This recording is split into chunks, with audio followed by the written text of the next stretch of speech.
chito kufikira lero tikukamba zakuti ndekuti tangotsala mwina ndi chaka chimodzi kuti timalizitse plan imeneyi, koma tikayang'ana kwambiri tiona kuti inde tachita achieve zinthu zingapo, komabe mwina ngati bungwe tikadakonda kuti tidakapitirira pamene tafika apa, chifukwa chonena kuti tikayang'ana kuti kodi plan imeneyi yasintha bwanji miyoyo ya anthu achialubino pa zaka 4 zimenezi, tikhoza kunena kuti mwina si kulozera kwenikweni kuti miyoyo yasintha bwanji, pambali pokuti tikunena kuti makeses achepa inde ndizoona, koma nkhawa ndiyo kuti makeses ngakhale achepa akupitirirabe kuchitika. So tikuyembekezera ngati bungwe kunena kuti tipangebe moposera pamene tapangapa kuti moyo wa munthu wachialubino kumodziwo usinthe zenizeni.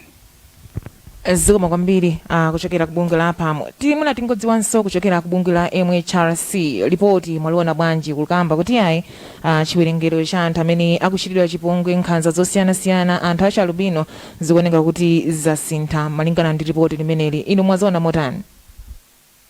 Zikomo kwambiri Audrey. Ife monga Malawi Human Rights Commission, monga institution imodzi imene takhalaso tikukangalika nawo mu ntchito imeneyi, tikoza kunena mumene anenera anzathu ako apa pali zabwino zimene taona zingapo, komanso pali zolepheranso zimene tikadalakalaka zikadachitika. Monga tikudziwa kunena kuti ndondomeko imeneyi ili ndi mapillars okwanira 7.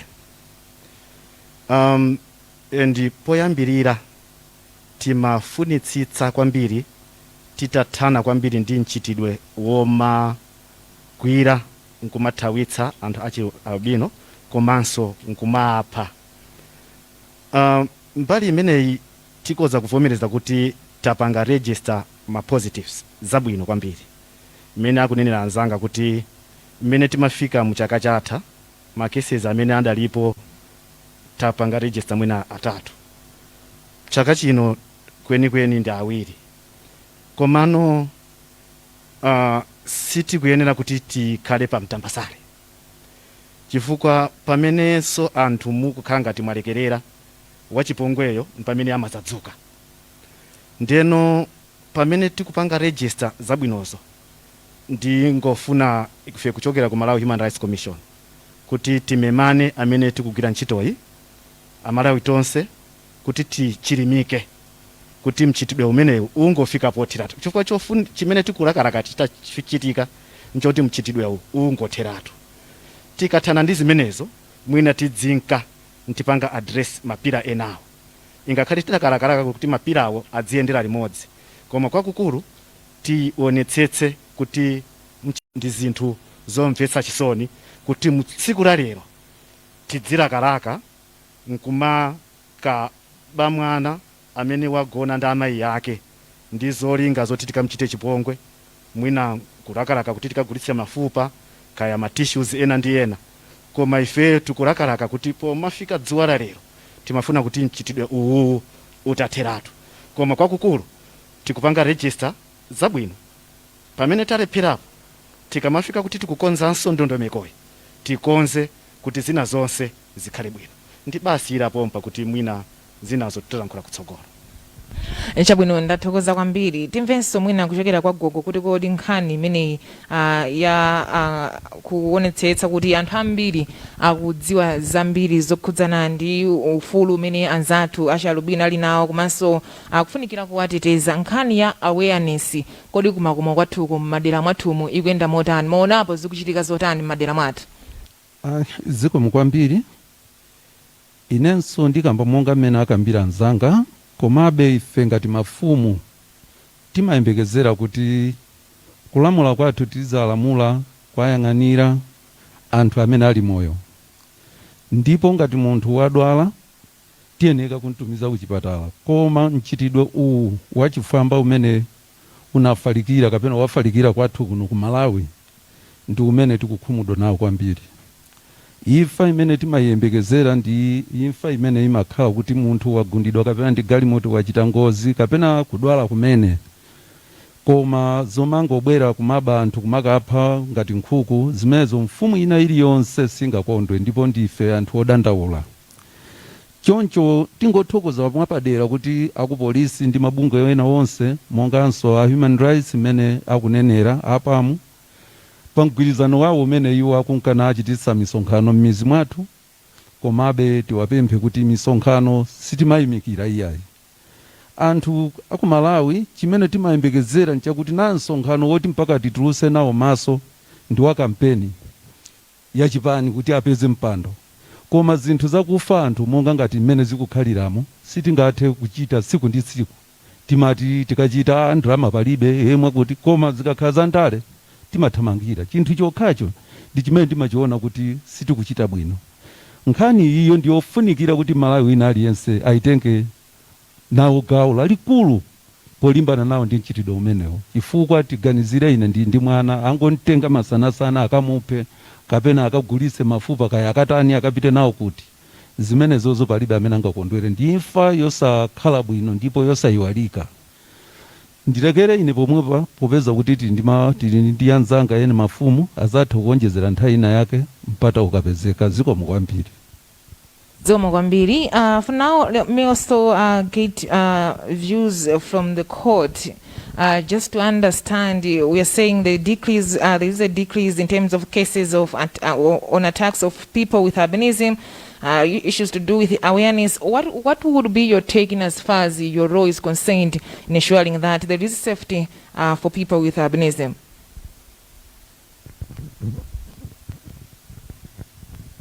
Thank you very much, Audrey. Indeed, we have noticed a remarkable decrease in the past few years in the reported cases of attacks on persons with albinism. I would want to attribute that to the punishments that the courts have been meting out since 2015, 2016, 2017, as it was reported that cases were high. And as courts as well, we had a high number of cases that had been registered by then. But as I am speaking now, we have registered a tremendous decrease even in terms of cases that are running in our courts.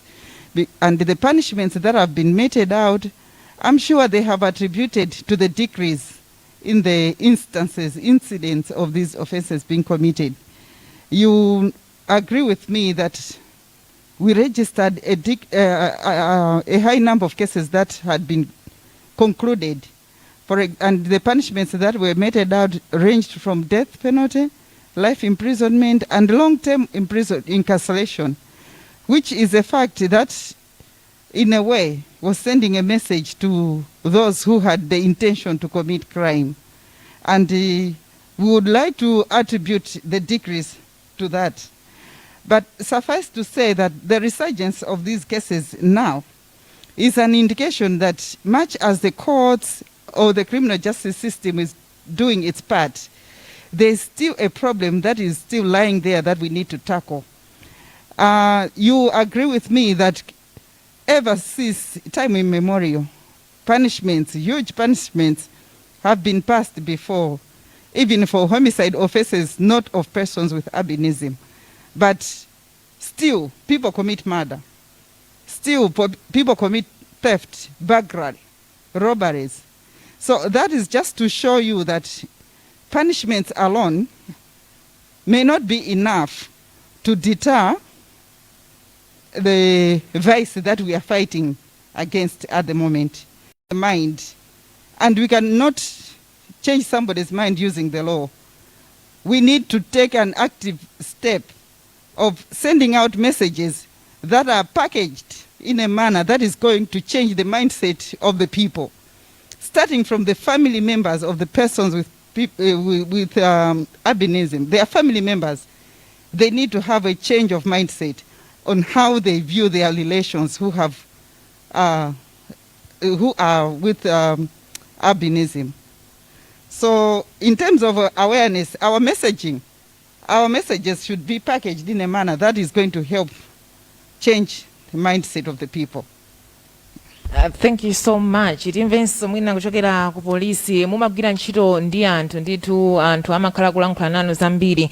Kodi tipange bwanji kuthandiza boma kapena kuti boma litani kapenanso kuti anthu kunjako apange zotani kuonetsetsa kuti nkhani izi zochitira chipongwe anzathu acha albino mwina zithereto mukamagwira ntchito ndi anthu amati chani komanso mwina maganizo anu atokhala otani? Zikomo kwambiri kwa aliyense amene akutionera pano. Ndizoona ifeyo apolisi tiyera kukhala chira kuti pasi ncho chonyadisa kwambiri kuti monga panopo takhala limodzi tukambirana anthu osiyana-siyana mabungwe osiyana-siyana chimene ku polisi chimakhala chosowa kwambiri.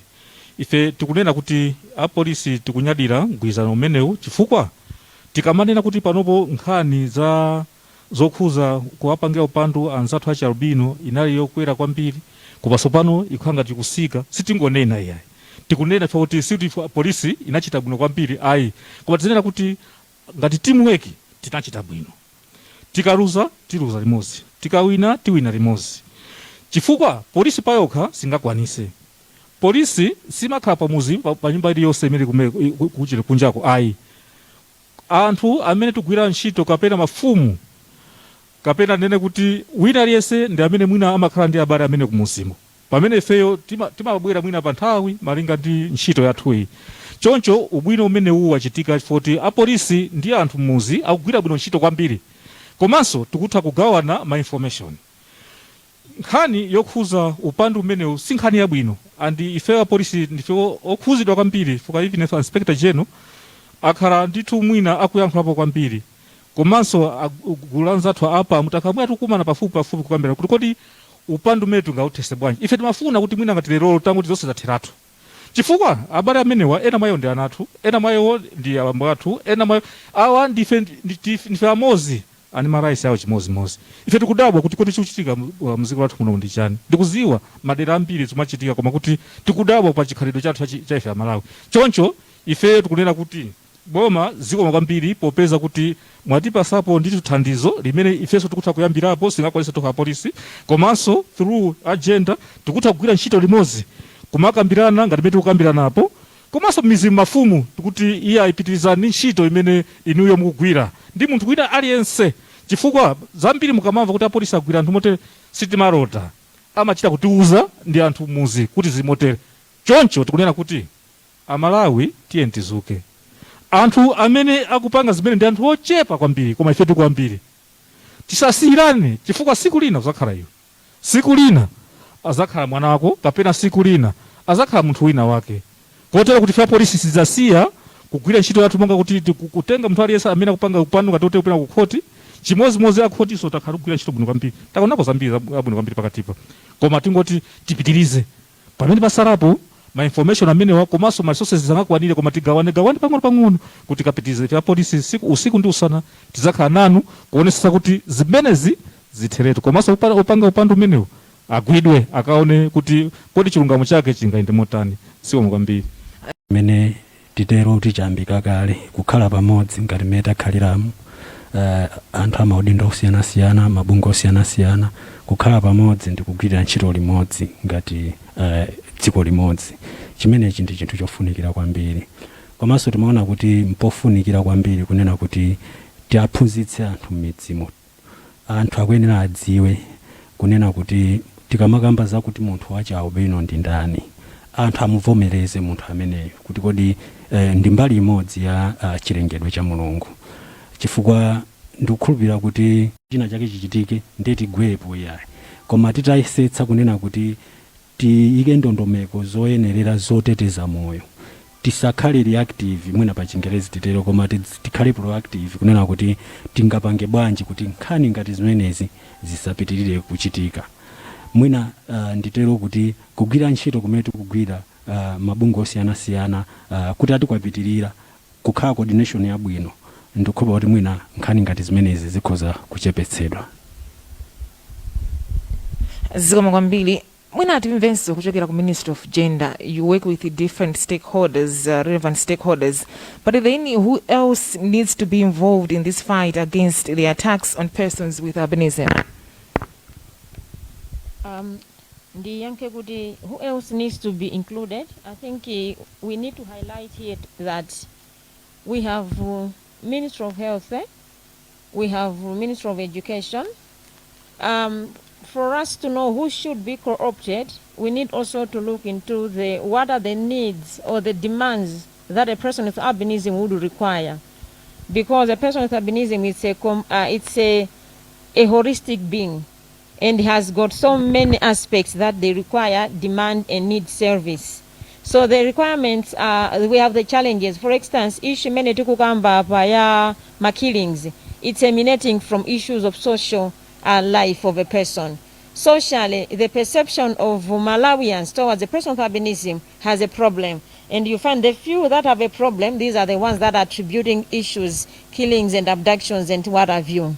So that is the issue we are talking. But there's also a concept of the health of a person with albinism needs to be protected from the sun, needs so many health interventions for them to live a positive life. So we have all people that are working on health-related issues, be it issues to do with dermatology, issues to do with sight and whatsoever and what have you. Because if we are to promote the general outlook of a person with albinism, it will defeat all the myths that people believe in. So we need to co-opt whosoever needs to come in to support the livelihood of a person with albinism in terms of living a positive life, health-wise, socially. And now going to the aspects of education, school, a learner with albinism needs to be supported from primary school until the completion of their education. Now, that means whatever it requires for a learner to attend school, the Malawi government needs to support. But government alone cannot support that. So we need all partners that are doing school programs to prioritize supporting learners with albinism in a special way. There are issues to do with the dressing code, making sure a learner can really not just put on mala odula ngati mwana yuna aliyense akapsha ndi dzuwa olewa pweteka dzuwa. Issues to do with the sitting plan in class and whatever and whatsoever, even the reading materials, all those details, there has to be a specific a consideration so that we support learners with albinism. So to answer the question, who should be co-opted, ndimakamba kunena kuti tungofunika tilo aliyense amene amakhudzana ndi moyo wa munthu. And tikayang'anira kwa moyo wa munthu amene ali ndi khungu la albinism aliso ndizofuna zina zonjezera kunena kuti iye uja apitilire kufanana ndi wina aliyense mukampatsira zinthu zimenezo sukulu kuja akapita akwenekanso aonjezerekedwenso chithandizo china chofunika kuti apitire ku sukulu. Panopo tikapita kumudzi ku mitundu primary school, mwana wa ku mitundu primary school wa khungu la albinism akuthandizidwa bwanji? So all the partners that are in Lilongwe, all the partners that are in Chikwawa, look into that primary school ya kumudzi mwana amene uja tenti mufikire makanso athu onse mapartners onse amene agwira ntchito pa district akwenekera kukangalika kupanga prioritize. Mafumu amadziwa kuti mmudzi mwathu tili ndi anthu achalubino osiyanasiyana, ndi amene samathandizira kuti afufuze kumalondoloza katundu uja azifika kwa amene aja. Tili ndi maprogramu ambiri ndithu. So we are talking of the development partners, all the stakeholders. Mene watu mngojira ufunika kuti tauzitse chifukwa culturally I think timakula tikudziwa kuti munthu wa khungu la albinism ali ngati munthu wina aliyense, chifukwa anthu timaona mbali yakuti akuyenda, akudya, akuyankhula, koma zokufunikira zina zapadera zimene zimafunikirazo sizimayankhulidwa kwambiri, kotero kuti zimatengera kubanja limene lili ndi mwana ngati ameneyo kudziwa zimene mwana ujada amafuna zosiyana ndi mwana wina. And mabungweyo ambiri mwayonso amakhala kuti uthenga umene okhozawo alibe, ndiye nkofunika kuti tichite kuwauza chifukwa nkhani ya anthu achalubino sinalembedwe kwambiri m'mabuku. Ngati zamba kulembedwa ku Malawi kuno, zamba kulembedwa kuibe kwambira chaka cha 2014 ufikira pano, chifukwa kuti nkhanizo zamba kuonekera poyera. Koma anthu ambiri anapita ku sukulu, maprofesa zone zenizeni zina alibe, amangomona kuti ndi munthu akhoza kukwatira, amapita ku skulu, akuyenda, akudya, koma kunena kuti ali ndi challenge ndi maso, amafunika kuti mwina avale maglasi aziona patali, aziona kubwino, ali ndi vuto kuti akakhala pa dzuwa lija likhoza kumpweteka kakhala nthawi yayitali, information yonseyo alibe. Komanso kuti kumudzi munthu wakhungu loyera ndi mzungu ndiye ali pakati pa anthu akuda, kachulari amakhalanso ndi issue ndi cultural differences imene anthu ameneka kuti amvetsetse kuti palibedi kusiyana, komanso kusasiyanako kusabweretsenso zoyipa ngati kuphana kapena chipongwe chimene anthu akumudzi olo antawuni muno anayamba kuonesera ngati kumalawi kuno. Ndikoza kuyankha motero. Chabwino zikoma kwambiri, tingokumbutsana kuti ayi ndithu tili pa zokambirana zathu zimene yakonza ndi unduna umene uona kuti pasamakhale kusiyana pakati pa amayi ndi abambo. Tikukambirana kwambiri makamaka nkhani ya ndondomeko imene boma lidayika pofuna kuonetsetsa kuti anzathu achalubino akutetezedwa ku nkhanza zosiyanasiyana zimene amakumana nazo. Tsiku la lero ndithu amawunikira ndondomeko imeneyi kuti pachitika zotani nanga mwina kupita chitsogolo polingalira kuti ikutha mchaka cha 2022 mwina pachitikenso zotani kuti zonse ziyende bwino, anzathu amene wakhale otetezeka ngati wina aliyense. Amene afuna kukirapo maganizo muli ndi mwayi wotero, nambala yake ndi 0887 005 792, ndibwerezanso 0887 005 792.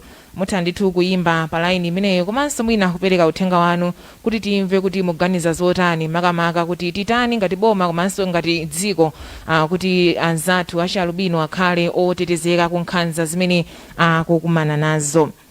Continue with our program, tifuna tingomva kuti kodi anafotokoza kuti nkhani za nkhanza zimene zikuoneka kuti ziyambiranso makesezi awiri atatu ndithu akuoneka kuti mchaka chimenechi tapanga rekodi. Kwenikweni chikuchitika ndi chani kuti nkhani ngati zimenezi zibwererenso kubongera apa?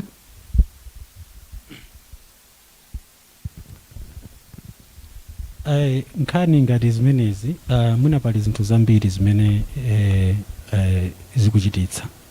Ndigwirizane ndi mene ananenera a senior chief kunena kuti mwina ngati dziko tikukhala ngatinso tinalekerera, tinabwera mbuyo pa ma efforts amene takhala tikupanga. Anapereka chitsanzo cha mmene timapangira hando mwina misonkhano ya zipani kuti nthawi zonse timapezeka kuti anthu tikuagawira mauthenga okhudzana anthu amene tifuna tiavotere, koma mwina nkhani ya awareness tivomereze kuti ngati dziko mwina sitidachite bwino kwenikweni. Komanso nkhani ina ndionena kuti milandu imene inali m'makhoti inde tikukamba zonena kuti panopa tachita register progress kunena kuti ambiri agamulidwa, koma kuti muonetsetse mukapeza kuti milandu ija inatenga nthawi yayitali kwambiri kuti zigamulo ziperekedwe. Ndipereka chitsanzo cha mlandu umene chigamulo chaperekedwa ku Khatabe masabata awiri apitawa, koma kuti muone nkhani imeneja ni nkhani imene inachitika 2016. Zinthu ngati izinso zimene zapangitsa kuti mwina anthu amene ali ndi mchitidwe umenewu wa upandu asakhale ndi mantha kwenikweni chifukwa amadziwabe kuti tikapita ku khoti mwina padakali zaka zimene zingachitike kuti milandu imeneyi ikambidwe.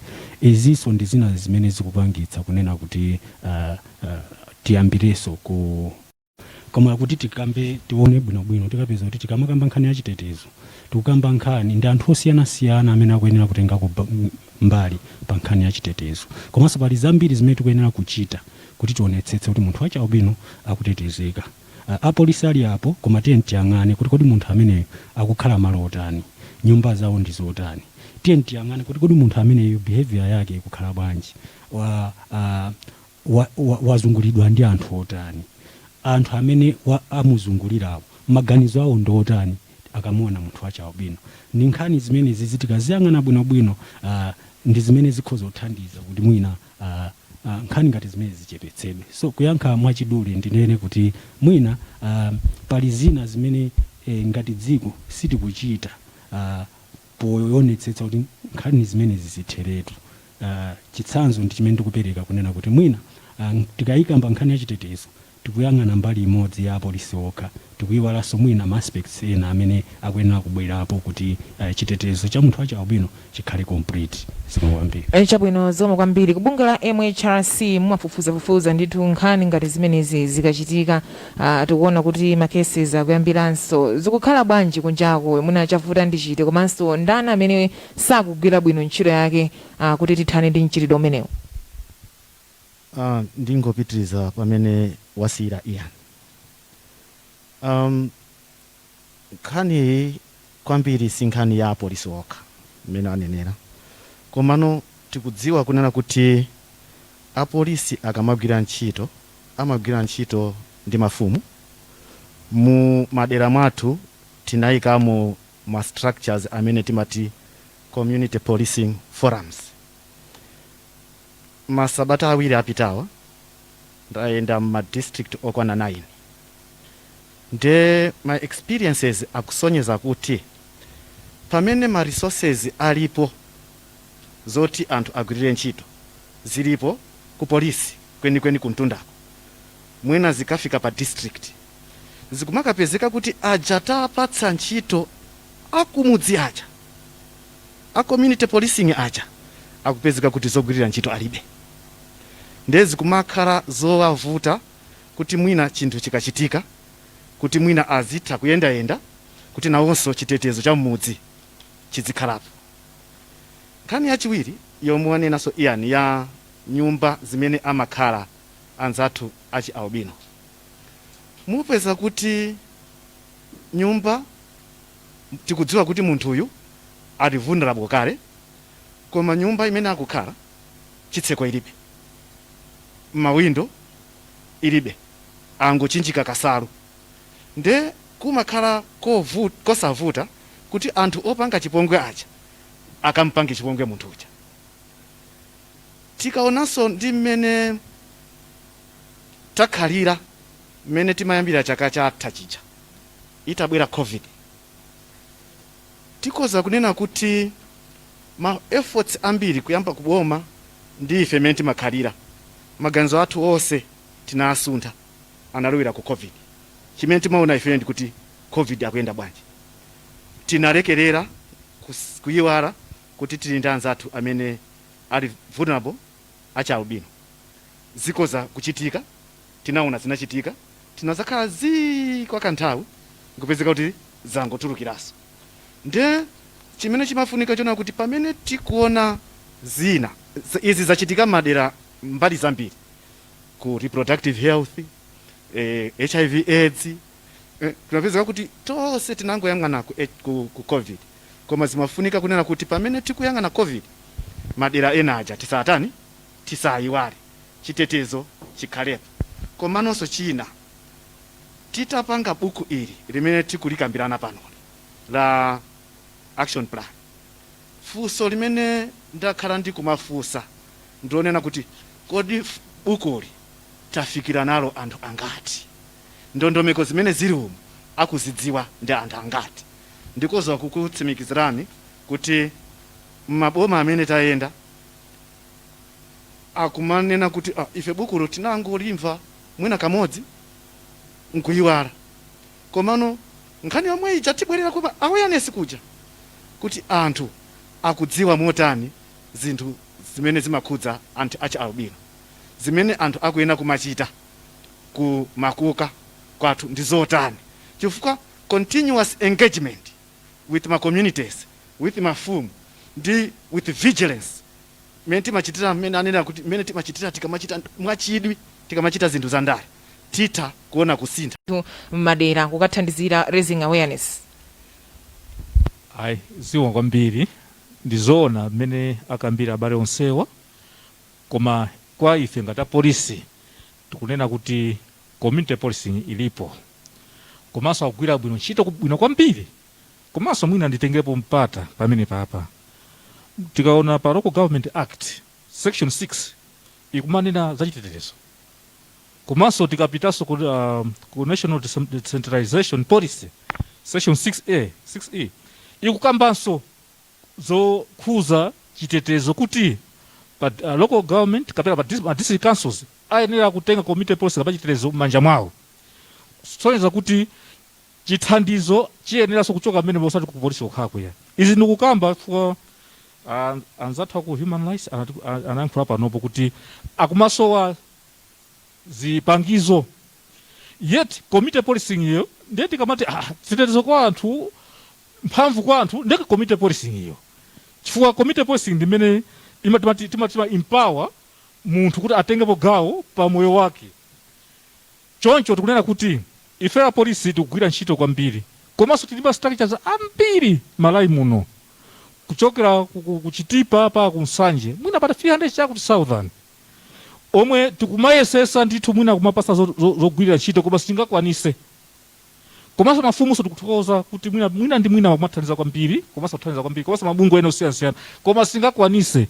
Choncho kunena kuti ni ntchito ya munthu wina aliyense kusonyeza kuti kunena kuti akakepo dzanja lake pa chitetezo. Chitetezo tu community policy yokha ya. Chitetezo ndi aliyense amene aliofuna umoyo wabwino, amafuna kuti ayambe ndi chitetezo chake pa yekha. Mukamapita even mkulowa nyumba muja maseka pa khomo. Kapena wekha munthu wafuna kuti wazuka mama pacha umavala, ukagona pacha umagona. Umafuna chitetezo cha thupi kuti mphepo sakotani. Kuli bwanji chitetezo cha munthu amene ali wa moyo kapena amene tikukhala pafupi. Ndiye ndikunena kuti ife tikugwira ntchito bwino kwambiri, komanso tipitiriza kugwira ntchito moteromo. Pali zambiri zimene zikutiphinja, zimene ifeso tikuona kuti kodi tikati titapanga ichi zomwe mwina anzathu onsewa amene ali panopo mwina kutithandizanso kwambiri. Chifukwa amene tikunena panopo zitabwera panopo, tikaona mu sentatu ya security momo muli zambiri zimene atithandizapo. Mukaona ma reflectors aja, mukaona kuti mwina ndi mwina tikumayenda kuzikamachitikaso zinthu ndi omwe akutithandiza. Koma tikunena kuti ifeyo tikugwira ntchito. Tikaona kuti community policy amene pali njira ziwiri, timati proactive policing imene tikumapanga kwambiri ma sensitization. Tikumapita ndithu magulu ma structures amenewa, ma charity, komanso tikumapita masukulu, komanso ma meeting osiyana-siyana, komanso ma radio kukamba kuti nkhani yokhuza chitetezo cha anthu albino si cha munthu mmodzi iyayi, si cha munthu amene ali wa cha albino iyayi, cha munthu wina aliyense. Chifukwa nkhani imene chitetezo ndi ya munthu wina aliyense. Zikatilephereka kuti mwina zitalephera kuteteza, ndimene mukuona kuti zikachitika zoterezo tikumathamanga mochichitika kwambiri kumanga anthu oterewo kuti kaonesese kuti chilungamo chake chikuyenda mwa mtundu wanji. Ndiye kwa ifeyo tikunena kuti pa siku la lero ndi mwayi kwambiri kuti tiyankhule ku dziko la Malawi kuti community policing ndi yanu, si ya polisi. Community policing ndi ya wina aliyense, komanso a community policing amene maona kuyenda kutanga mastructures si ndi amene kuti okhaja aliyense amene ali Malawi ndi wa community policing. Chifukwa aliyense amafuna chitetezo. Choncho sasiyane ntchito, koma chachikulu chakuti tiyeni mwina siku linake tizanene kuti anzathu acha albino akutha kuyenda yekha usiku, akutha mwina kusewera ndi anzake mosavuta, akutha mwina kupanga zinthu zina zake zimene inde aisa kufuna moyo wake palibe chilichonse chofuna chovuta, akutha mwina kugona panja mpaka mwina kucha malinga ndi malo kumakhala kutentha kuzuka mamawa munthu ali bwinobwino. Potero zania kuti dziko la Malawi chimozi chachiyankha ndiponso chabwino kwambiri chimene chifukwa anthu amenewa ambiri mwa iwowo ndi anzathu komanso akupanga chitukuko chambiri chabwino ku dziko la Malawi. Ndiye tikamasiya kuti azikhala opanizika dziko la lomweri, tikamasiya kuti azakuthamanga khanga timwina tikufuna kuti mutigwire nkhuku, sizoona ya. Ndiye mwa ichi ife ya polisi ntchito imene tikuyigwira, komanso ma investigation tikhala tikupitiriza kupanga ma investigation, koma ndikhala ndikupemphabe nthawi ni nthawi. Tikufuna tonse tigwire zanja, tigwirane manja, tonse tikathandize anzathu acha albino kuti ntchitidwe woterewu utheretu. Timaona tu kuti 2013 kunali crime ucheni kesi mozi, kena kwina zakwera mpaka kafika pa 60 chama 2017 momo, kena kuti zimwe kuti chichitika ndi chani, tinkangova ku Tanzania kumezi kuchitika, kena kuti zinthu zabwera kunkulu tikangova ku Mozambique, kena zabwera kuno, kena kuti funa kugwirana kwa manja umene tinagwira panopo. Taona kuti nkhani ikusika ndithu yoti mpaka kuchoka pa 60 pacha chaka chatha inali 4. Kwa panopo mmene kunena kuti mwezi ndi wachitatu, koma taona kuti ma cases amene okhuza anzathu acha albino ndi 3. Ina imene tinamva kuti mbale wathu anaphedwa ku Mangochi. Ina abale ndi amene anatithandiza malinga ndi singaulule pano mmene anachitira amafuna kuti mwina akamugwira. Ayi anthu muli ndi mwayi ndithu oyikirapo ndimanga maganizo anu makamaka kudzera ku nambala ya 0887 005 mutha kuyimba ndithu timve kuti maganizo anu ndotani, kuti mwina tionetsetse kuti anzathu achalubino sakukumananso ndi nkhanza ngati zimenezi. Line yake ndithu ndi 0887 005 muli ndi mwayi ndithu oyimba nambala imeneyi kuti anthu amve maganizo anu tipite patsogolo ndi ntchito yothana ndi nkhanza zimene anzathu akukumana nazo. Pakadali pano ndithu munatimveko amodzi amene akuoneka kuti ayi ndithu aonetsa chidwi kuti ayikirepo maganizo awo, zikuoneka kuti adulanso amene akakonzeka ndithu atiyimbirenso pano kupita chitsogolo ndithu ndi program yathu. Timve kuti iwowa akuti motani. Hello. Hello, madam. Hello, mwaswera bwanji? Ndasabuluka ino. Ndaswera. Tikudziweni komanso kumene mukuyimbira. Wina kapteni Kenya uno kumangoji. Imanganga ndakuti apo kwendera kuisa kwesi nomoni nje kumaso ndatu amuzi. Yane manje kwambiri kutuka isibene. Kwa nkali menei. Ayo kuwa ntaya itari kwambiri. Umoso na konzaga zambiri mbiri. Apo ndabikani sedomu. Ina wasa mandi. Ndathokoza kwambiri chifukwa cha maganizo anu. Ndiwa mwambiri. Ezikomo. Chabwino amene ndithu maganizo awo kuti ayi apolisi ndithu mugwire ntchito yawo komanso anthu agwirane manja pothana ndi mchitidwe umenewo, chifukwa nkhani zimenezi ndithu zikuoneka kuti zakhalapo ndithu nthawi yayitali ndi nthawi yoti tithane nazo. Chabwino timve kuti from the courts, what are your thoughts in terms of who can comprehend or support the government efforts in ending the atrocities? Briefly.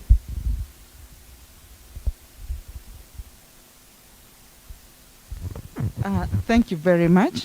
In terms of support, like Grace indicated earlier, we are looking at a person who has diverse needs. Apart from just being a human being, but there are special needs that are peculiar to their existence. And much as we appreciate that government is taking its role in making sure that their life is comfortable, but it has been demonstrated that there are still some areas that need to be looked into in terms of accommodation, in terms of psychosocial support to victims after they have gone through this type of attack. So I would really love if we could have some other stakeholders who could provide, for example, support to survivors, those who have been attacked and they have gone through most obviously they are left with trauma. And experience has shown that we do not have many institutions that are providing psychosocial support. I would recommend perhaps that we have institutions that will look into the welfare of these people. After such an attack, they should go through counseling, either as a family or as an individual. So other stakeholders could be in that aspect. Otherwise, for purposes of continuity as a judiciary in terms of administration of justice, handling cases of homicide or any other crime committed, it is already a core function of the judiciary, and the resources are always provided for that. So even in the event that the National Action Plan has come to an end, and that perhaps the government subvention is no longer there, it is still a core function that the judiciary will continue to carry out because it is mandated to do that. Thank you. Chabwino, thank you so much. Nambala yake ndithu tingokumbutsana kuti ayi musatope ndi kuimba ndi 0887 005 timvenso pano kuti ena ali ndi maganizo otani amene ndithu akonzeka ayimbanso zikuoneka kuti line yawo ndithu yavutilapo. Timve kuti awa akuti motani. Muli bwanji komanso tidziwe komwe mukuimbira? Ine Thompson kuimbira kuchokera kucholo. Chabwino, maganizo anu ndi otani? Maganizo anga ndikuona ngati kunena kuti apolisi Albino wako apolisi amakhuzidwa. Chabwino ndeti tani kuti mwina nkhani ngati zimenezi tithetse zioneka kuti zimakhudza ndithu magulu osiyanasiyana. Izingati amene akuti teteza kupeza kuti akukhuzidwa nazo nkhanizo. Izingati ndipo afunika kuyambira ndi apolisi amaziwa chimene chimachitika. Chabwino ndathokoza kwambiri chifukwa cha maganizano. Zikomo. Chabwino ndithu amene wikirapo nsonde manga kuganiza kuti ayawo ndithu ndi maganizo awo akuti iziyambire ndithu ku polisi ankhani ngati zimene zitimvenso ena pano kuti ali ndi maganizo otani. Tikudziweni komwe mukuyimbira komanso muli bwanji?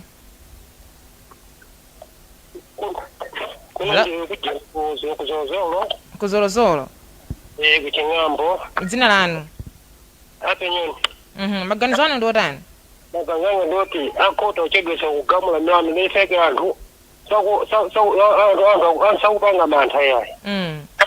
Kufunika munthu ukapanzake. Hello? Hello? Hayi ndithu amene ankumveka pang'ono kuti ayi akhoti mukumachedwetsa milandu kwinako ndithu sitinathe kumvana bwino lomwe. Timvenso mwina ena maganizo awo. Tikulandireni komanso mwina kumene mukuyimbira foni. Ndikuyimbira kuno Mangochi. Tikudziweni dzina lanu? Ine ndine Lida Mlendo. Chabwino maganizo anu ndi otani? Ine maganizo anga ndakuti zoseza kuti anthu zindizoonadi anene apolisi anene andani koma nkhani yoyambira ndi munthu amene umakhala ndi mwana ngati amene kuti ukudzodwa albino. Ineyo mwana wanga ndo albino ya ndekha ndinene kukhala ndi ganizo kuti mwana wanga ayendene kusamala ndekha kuyamba polile kuti akhoti ndorani ngorani akhotiwo amakakhala receiving end yake koma ineyo nwaka oyambire ndikhale ine amene ndikukhala ndi mwanayo. Nkhani ndiyakuti ifeyo amene ndi ana albinism ifeyo liyambe kwembiri yone kuti zikhala patsogolo mba kumusamala mwanayo. Chifukwa zimapeza kuti ineyo mwana wanga ndikumusiya ndikuti kudziwa kuno uli uchigawenga kuti anthu afuna cha izizi anawa. Ine ndi ndimayakhole ndikhale patsogolo opita kuti. Ndiye zikatero ndidziyena kumutsata pafupi mwana wanga uja. Chabwino pakawe povuta kutero komabe at least ine ndikhale ndi effort kuti mwana wanga akhale pafupi. Akoti iyi ndezi machedwa koma akoti omwezi oli nawonso akugwira ntchito makhala ntchito yambiri inde koma zinthu zofunikira kwambiri ndizoona ndithu. Koma mukapeza kuti nthawi zina awonso ali ndi mavuto awo pamakhazi milandu zambiri mbiri zina ndi zina chabwino zezoti albinism zofunikira kwambiri kwambanaso chiyonse zoti kudziwa koma nozina chache maganizirana mbali zo koma kuchizenga chifukwa khala nthawi jalo yakalekale imene lefe zimagwira ntchito ndi masiku amenewo amene amakilibwa zimongwe amanyengedwa ena ngati anthu ngati amene anthu oyipa. Chabwino ndathokoza kwambiri chifukwa cha maganizano. Zikomo. Chabwino ndithu akamba kuti ayi pasakhale blame game aliyense ali ndi udindo onetsetsa kuti anzathu amenewa ndi otetezedwa gawo lilonse ndithu limakhala ndi ntchito yake koma mwina ziziyambira pakhomo kumene anawa amakhala.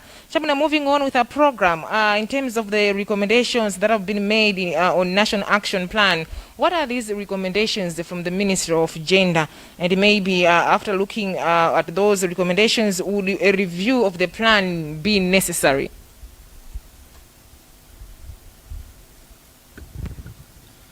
From the recommendations that have been made from the report, would want to have seen development partners be co-opted. Tima report imene ise imafotokoza kuti ngati nkotheka anthu amabungwe atalowelerapo kuthandizira makamaka kutumikira kusapota ndondomeko imeneyi chifukwa panopo kwakukulu kwa ndondomeko imeneyi imasapotedwa ndi boma. Ndalama zimene zikuyendetsedwa ndi za boma ndi kwakukulukulu kunali kunena kuti kodi bwanji atakangalika nawo amabungwewa kuli ndithu amabungwe ambiri Malawi muno sindingathe kutchula mayina komanso paliso kupempha unena kuti kufulumizitsa milandu ina yonse ilipo ija imalizike chifukwa kuti nkhani imene ijasi yakukhotikoka ikukhudza anthu akumudzi foti paliso mboni zimene zimabwera komanso mwina mboni zija kufika kuja zina osamayankhulaso chifukwa choti akuopa kuti akakhala bwanji kumudzi akanena zoona nanga se aopsezedwanso ndiyeni nkhani yonena kuti kufulumizitsa kwa milanduku nikokhudza anthu ndiwa tonse tikuyenekera kuyenera tithandizire maofesi amene akuyendetsa zimenezo kuti milandu ija ithe komanso kulimbikitsa kwambiri apolisi kunena kuti makafukufuku awo adziyendabe mwansanga pakuathandizira amene atipemphera somuja and paliso kupempha kunena kuti ndondomeko itapitilira chifukwa ndinakamba apa unena kuti moyo wa munthu amene ndi khungu la albino sukutha pamene apulani ikuthera iyayi kutanthauza kuti akungoyenekera kukhala ndi programu yopitilira mmene tingakhalire ndi programu ya matenda a TB matenda amalungo imakhala kuti malungo ndoti mankhwala amagulidwiratu komadzono kuti mwina munthu adzadwala tsono lero simukudziwa kuti mawa abereka mwana wa khungu la albino ndi ndani ikathera ndondomeko chaka cha mawa ndiye kuti mwana amene abadwa chaka cha 23 amene uja adzayendera programu yanji ndiye mpafunika ndithu kuyika ndondomeko yonse foti munthu amene ndi khungu la albino ali ndi ma challenges osiyanasiyana amene afunika kuti adziyankhidwa tsiku lililonse mopitilira potengeranso kumene akukhalako kandi kusukulu kandi kuchipatala kaya ndi mmudzi kandi kuchalichi anthu aja azitha kudziwa komanso kupitiriza kwambiri kumemeza wanthu kwauza zoona kuti munthu amene ndi khungu la albino ndi munthu akuyenera kukhala ndi ulemu wake komanso atetezedwe moyo wake makamaka timati ma human rights akhale ndithu motetezeka. So you asked the last part of the question? Yeah, I was trying to say, would a review of the plan be necessary at the moment? Yes, the review of the plan, it will depend on the feedback that the nation is giving. We have, the government has presented the report, and there are really gaps that needs to be worked on. The main gap that is there, it's an issue to do with security of persons with albinism in terms of housing and accommodation. And we have other emerging issues, for instance, issues of COVID-19, which are also affecting persons with albinism, issues of social transfer and whatsoever. In the morning, we had a lot of recommendations from the audience that joined us even through Zoom. And everyone, it seems, they really would want to see a change. Malawi, as of today, we don't need to record a case or concerning these issues. We need really to have been sitting a very good example as a nation to say tinatana nazo nkhaza koma apa mmene taoneranso abantu ambiri tikudandaula kuti pena pakumene tinamasuka koma pempho kunena kuti tiyenibe tikangalike ku memeza kupanga civics, raising awareness through police, civic education and all the structures, and let's join hands, don't relax chifukwa issues to do with albinism, the issues to do with life, and where there is life you would expect persons with albinism to be there. So it's an issue to say let's establish programs, let's establish let's make sustainable plans that would not say the action plan was a starting point for the government of Malawi, but we need still to make sure that we have sustainable programs and plans to protect and promote the livelihoods of persons with albinism in the country. Thank you. Thank you so much. Agogo nditi ndikuona kuti nawo safuna ikilepo ndemanga. Ndemangadi ndimafuna kuti ndiyikire pa nkhani ya chitetezo kawiri anthu timatchula apolisi tikuyiwala kuti mwana munthu amene aliliyo kapena ngati mayiwo amene alilimo akuchokera kumuzi ngati chitetezo sitikuchimanga tokha kumuzi apolisi sangachimange andi mutati muone zinthu makeses ambiri amene akuchitikawa apolisi amachita kuuzidwa ndi anthu akumuzi akufuna kwabwino komanso titati tione pa chitetezo ndipovuta kwambiri kuti mpaka apolisi azindikire chimene chikuchitika muone makesi ambiri amene achitika mbuyo mungati kusoweka kokhala pa nyumba yabwino mtawuni munomo ambiri inu mukugona nyumba zabwino kwambiri zamangidwa ati mwa makono komanso zina zamwamba koma mupeza kuti pa window paliponse pali mabagaba koma munthu wakumuzi ngati amene iyo palibe china chilichonse ndikatani lake chiguduli apo kachitenje. Sono zinthu zotero zititati tizione ndizovutirapo. Boma liyenika kuyikapo dzanja pa nkhani ya nyumba yogona anthu amenewa. Komanso tikamati boma ndi chinenero chabe.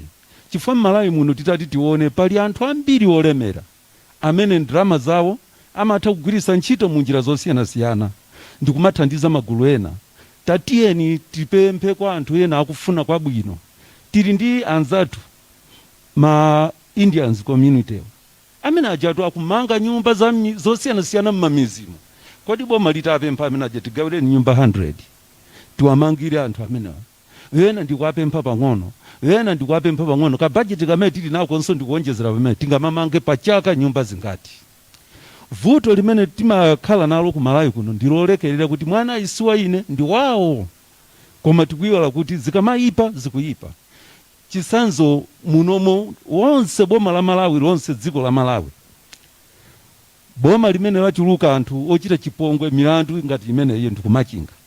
Koma mmene ine amachula kuti machinga kuyang'ana kuti tili pasogolo mpaka Paramount Kiyungu andigwedeza kukhala ngati ndachita ndine chifukwa chakuti zinthu zikuchitika kwathu. Sono ngati sitikupsa mtima zimenezo kwa ife tokha Malawi atipsera mtima ndani. Mutatinso muone pa nyumba imene Malemu Ibrahim Piro mwana wa kumachinga anagwidwa uja anangogwidwa tu kanyumba kako kosasuka kama uzu. Tiyeni tibwereni ngakhale bambo Yasini Phiri kunkhatabe nyumba yawo kuyiona ili mphepete mwansewu yachabe yopanda mawindo. Tiyeni tipiteni nsoni pa gawo lina lachiwiri achibale. Vuto lakula pakali pano pa anthu akugwirizana andi achibale bwanje pamene paja ngati tinene mu imfa ya Malemu McDonald ng'ono wakanali muti tiyeni kunsika kukafika kunsika kuja kugwirizana ndi anthu aje pobwerera yekha McDonald waphedwa. Zonsezo titati tizione pa achibalenso pali vuto.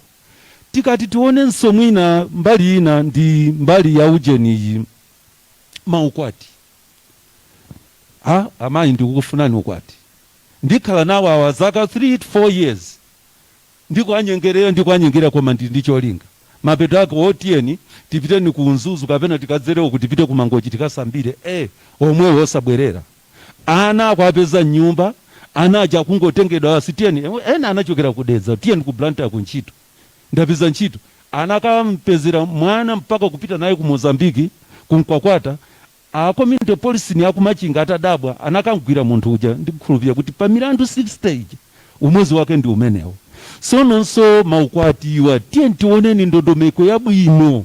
Kodi maukwati anthu otero pa mwana pamuzi pamene pali mwana ameneyo akubwera mkamwini kuzakwatira titenge ndondomeko yanji ife mafumu komanso mothandizana ndi anthu ozungulira kuderako. Ndi pamene timanena kumma kuti payeneka kukhala chiwerengero chija tipeze pa VDC level, ADC, pa DC mpaka pa region tipeze kuti kodi region ya Eastern region kuli anthu angati nanga kuchokera pati. Chifukwa ngati timuziwa pa VDC level ndiye kuti munthu wetu kumuziwa muzi pa group bambo ndi mayi tadziwa. So pano ozungulira pamene pa wawa tikamafuna kukambirana nawo tikambe kuti ndinu atetezi a mwanayi, ndinu atetezi a mayi, ndinu atetezi a munthu. Chitetezo pamene pochamba kukhwima. Chifukwa ngati angasowe mwanayi pamene pakapena munthu ya waso wapo choyamba tikafunsa abale akewa waso wa bwanji. Apapo ndi malakalaka kantima kuti mawu amene ndisabwerere nawo. Milandu yambiri imene takhala tikuiona mbuyo mutikabwerera mupeza kuti maukwati ngati mwana uja wakudedza uko amene uja anapita chifukwa cha ukwati bambo kubwera kwanyengera mayi aja kubwereranso kuukwati. Mwananso wakukaronga chimodzimodzinso mukuona kusoweka kwa nyumbako amayi uje kainga si ajana adulidwa dzanja. Mwayi wake ndiwo kuti mwina timazilondoloza zambiri zimene zikuchitikazi poona ndi kumva chisoni. Lero Amalawi tiye nditembenukeni mwana wanzako ndi wako yemwe. Chabwino gogo chifukwa cha nthawi ndikudulani panonso ndithu munatingotengapo anthu awiri atatu tifotokozere maganizo awo. Takulandirani komanso tikudziweni komwe mukuimbira. Hello. Alo, Mwaswera bwanji? ndaswera kaenuyo kumeneko. Taswera tikudziweni dzina lanu komanso kumwe mukuimbira. Ine ndikuimbira kuzomba ndine aonetsetse kunena kuti agwira ntchito mpaka m'midzi amakhalanso ndi mahese wega omapita m'midzi kumayang'ana anthu a mtundu umenewu kuti kodi akuthandizidwa bwanji. Komanso ahese atokhala ndi kiliniki yomaona ndani ana amenewa ngati akudwala kuti azithandizidwa motani moyenera. Nkwapafupi kwachita folo anthu amenewa ngati maministeri awiriwa mothandizana komanso ndi mafumu zitha kutithandiza pambali ina amene anali maganizo anga. Chabwino ndathokoza kwambiri chifukwa cha maganizo anu abwino. Zikomo kwambiri. Zikomo. Chabwino ndithu amene onso kuperekeraponso maganizo awo. Pakandali pano ndithu munatimve taunikanapo nkhani yokhudzana ndi napo munatisana video kumeneko enanso ndithu aonetsa chidwi chofuna kuyankhulapo. Takulandirani ndidziwe dzina lanu komanso kumene mukuimbira. Hello, mwaswera bwanji? taswera bwino kuno kumangoji. Taswera dzina lanu. Dzina langa ndine Gift Lali. Chabwino maganizo anu ndi otani? Ndisanafike ku nkhani ya maganizo angayo. Ndimafuna ndingoyikapo ndemanga. Kwambiri tikuona ngati zinthu zikumapangidwa delays makamaka nkhani ya milandu ya anthu amenewa. Chifukwa tikukhulupirira zoti chiyambire nepagwidwa ndithu anthu ochuluka kwambiri amene akhudzidwa ndi nkhani ngati zimenezi. Komano mpaka napakadali pano boma likulephera kufufuza kuti kodi misika imene amakagulitsa anthu zinthuzi ndikutiko. Nde tikudabwa nazo kwambiri nazoti chifukwa even mmudzi panopo anthu akuyesetsa kuateteza anthu amenewa. Koma anthu akaphedwa akupezeka zoti akagwidwa anthu aja sakufufuzidwa zoti kwenikweni zinthu zamapita nazo kuti.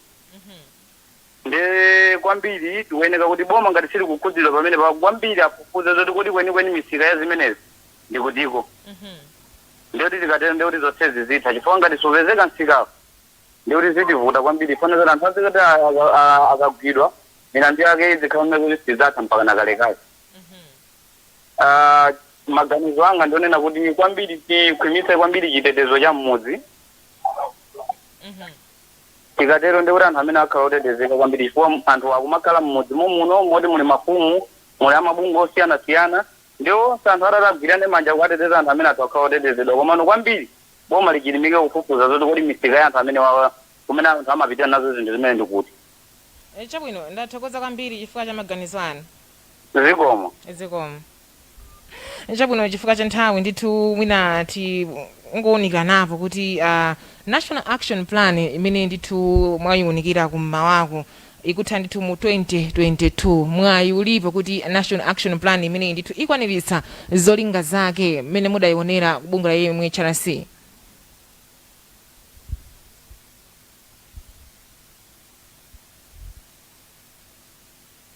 Zikomo kwambiri. Tikaona mmene tayambira mu chaka cha 2018 kufikira lero tikozonena kuti yambe kugwira ntchito bwinobwino action plan iyi tinayamba kwenikweni kumapeto chamkatikati mwina ma 2019 kufikira lero. Zimene tachita ndi zimene timayenera kuchita ndikoza kunena kuti mwina sitinafikire 50%. Ndiye tikaona ndi nthawi imene ili kutsogolo kwathu, tiyeni tibantha komano tiyambe kuyika ndondomeko zonena kuti tikonze zofoka mwina zimene zili mu action plan iyi. Grace wanena kale kunena kuti moyo wa munthu wa albino ndi wopitirira sukutha mu 2022. Nde chimene tikuyenera kuti tingochita tinena kuti tikonzenso ndondomekozi ngati kuli kubwera ndi ziunikiro zina ma targets tiyike ma targets ena amene tingathe kuafikira mwachangu, komanso tiyike ma program amenenso tingathe kuachita mosavuta kuti tifikire munthu albino mwatunthu ndi zosowa zake. Kukubwera nkhani imene yabwera apa yokhudza kafukufuku wa kumene amagulitsa ziwalo za munthu wacha albino ndi nkhani yoti tayikamba kwa nthawi yayitali. Ndikadapempha mwina ma resources atapezeka akadaulo oti angatithandize kuchita kafukufuku amene chifukwa nthawi zambiri kuti mwina mkhalidweyu uthe tione kuti ma drivers ake ndi ati kumeneko zinthuzo zimakathera ndikuti pa kuonjezera kuphunzitsana mmene munthu tikuyenera kukachita pothandiza munthu wacha albino. Kwakukulu pakadali pano sititha kufikira zonse komabe tipitebe chitsogolo.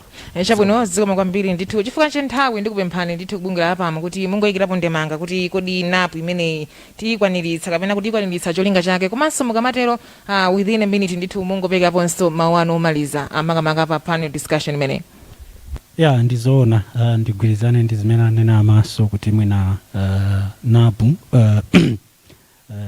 chilingaliro chathu kuti chikhozo chita achieve mwina tikhozo nena kuti simene zinaliri komabe tiyamikire kuti china chake chooneka chilipo zimasiyana nkuti palibiretu china chilichonse. So ndizoona kuti mwina sitikwaniritsa mmene tinafunira koma chosangalatsa nchokuti zina zake zooneka ndi maso zilipo.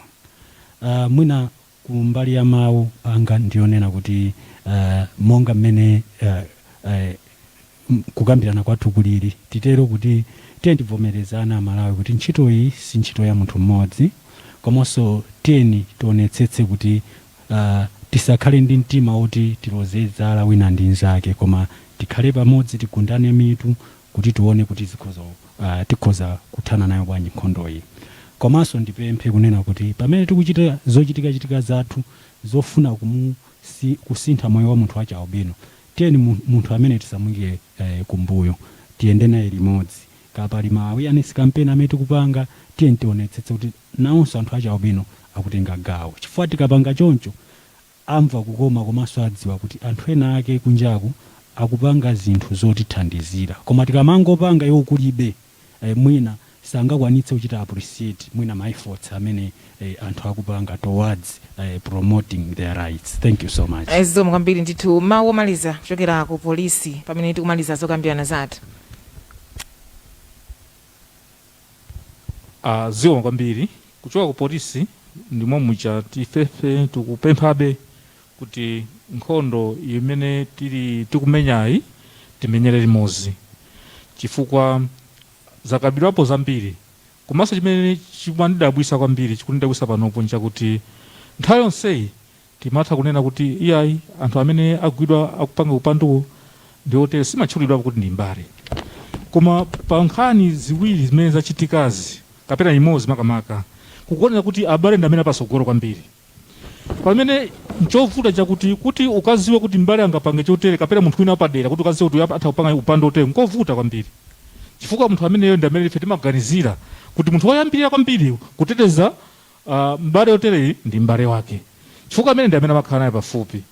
Ndiye ife apolisi tikupempha abale onse kuti chonde tiyeni tikayesese kuti security ya ana athu kapena abale athu acha albino ikayambire pa ife komanso kwa anzathu a chikhungu cha albino tiyeni ife apolisi tikagwirana ntchito limodzi tikuthokoza kuti kugwira ntchito komanso sipo kha mwina pa headquarters level komanso ndina ma region ma district mo komanso ndi mizimo tikagwira ntchito limodzi ya community policing limodzi komanso ndi information ile chifukwa iwo amaziwa zambiri zimene zimachitikira komanso tikuthokoza kwambiri ponena kuti ifenso apolisi inde tatenga uphunziro komanso mwinamo zikuyambika masitaki chambira community policing masuku ano anzathu acha albino alipo tikana kuti ku south ku mu regional executive committee ya community policing mmodzi wa iwonso ndi mbale wacha albino tikapita ku Chewu kuli nzathu amene amagwira ntchito chipatala ku pharmacy nayenso ali menemo tikabwera pa headquarters level ndi forum yathu zimene tikukambirana kuti timakhala tikukambirana naso moteromo koma tingonena kuti abale ndi alongo nthawi yafika yakuti nkhani imene tizabwera siku lokambirana pano ayi koma tizakhala tikukambirana pano kuti tayithesa komanso kuti anathuwa akuchita bwino komanso akukhala bwino, sukulu akupita kukaphunzira. Chabwino ndithu ndikudulani chifukwa cha nthawi timvenso ndithu from our friends from the courts. How do you conclude in as far as this panel discussion is concerned? Thank you very much. I just want to comment on the delays that have been coming in as one of the setbacks. Yeah, I just want people to understand that when you're handling a case, you depend on the police to bring witnesses, and sometimes they face challenges in bringing those witnesses to court. So it may not necessarily because the court just wants to delay the case. And in any case, after hearing the witnesses, you need to sit down and analyze the evidence that has been presented before you and write a reasoned judgment. You appreciate that sometimes you find a case that had 10 people charged with the same offense, but only 3 of them will be convicted. The person, and the punishment is meted out immediately. But where witnesses were paraded, all those witnesses, they bring their evidence before one person, and that individual should make read the evidence of all witnesses and make a determination. It is not a small task. So you bear with us, and I want to urge the public that you should appreciate that within the space of 3 years, a lot of homicide cases involving persons with albinism have been concluded. And perhaps I should take this opportunity to inform the public that in the Central Region, all cases that were reported and that were before the courts, they have been concluded. So in the Central Region, we have no outstanding case. In the Northern Region, there's just one case that is pending a sentence, which is a punishment. So you agree with me that we are making progress. For those cases that are still pending, bear with us. It is not a simple job, but justice will prevail at the end of the day. Thank you so much. And as we conclude our panel discussion from the Ministry of Gender, how do you conclude in as far as the National Action Plan on Albinism is concerned?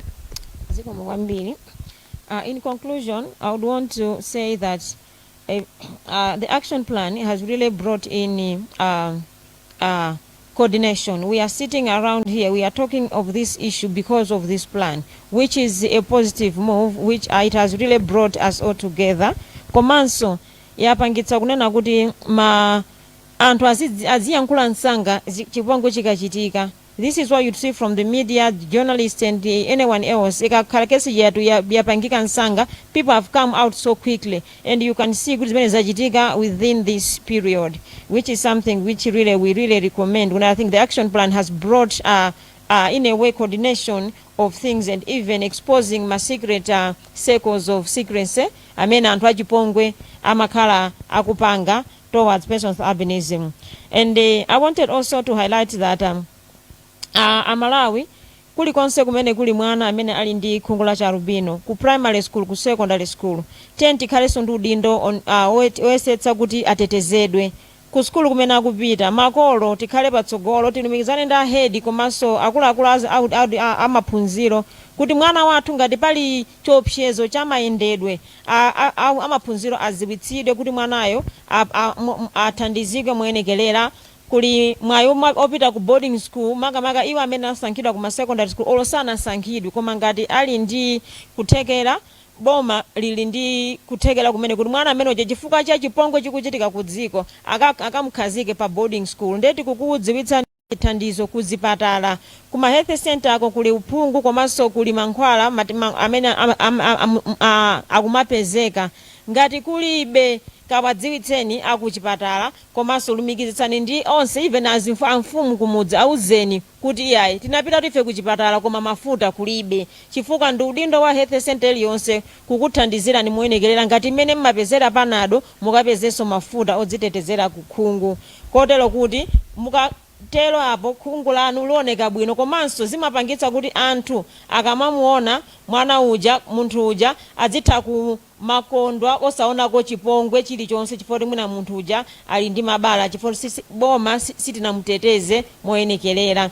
Ndimafuna ndithokoze kwambiri chifukwaso cha nthawi ine imene tinatha kukhala pano ndi kukambirana nkhani imeneyi. Ndikhulupirira kuti ena sanathe kuti kufotokoza zinthu koma amva nawo china chake chimene chithandizira koma kunena kuti tithe kumalizitsa ndondomekoyi komanso mwina ngati kuli kupitiliza tipitiliza moyenekerera kutengera ndi uphungu umene tauzidwa pano. Zikomo kwambiri. Zikomo kwambiri ndithu ndikuthokozeni nonse amene munatenga nawo mbali pa zokambirana zimenezi kuyambira ku polisi mpaka nanso kubunge la apa makuti ayi ndithu ndikhulupirira kuti anthu ena atolapo kanthu makamaka polingalira za National Action Plan imeneyi kupita chitsogolo komanso kuti yachitapo zotani kufikira pa tsiku la lero. Tikatero ndi kutinso tamaliza zonse zimene tinakutengerani muzokambirana zathu pa tsiku la lero.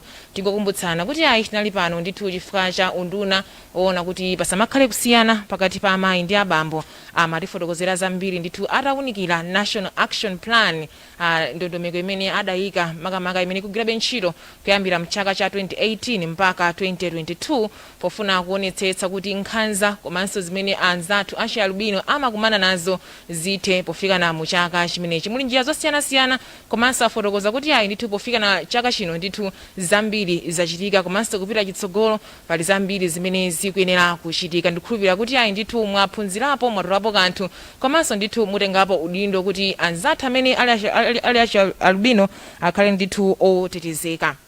On that note, we have come to the end of our panel discussion this afternoon. Remember, we are here because of the Ministry of Gender in as far as the midterm review of the National Action Plan on Albinism is concerned. It was a panel discussion just to discuss more of the National Action Plan, what has been achieved, and moving forward, what are some of the areas that needs to be looked into. My name is Audrey Kapalamula. Thanks for your time.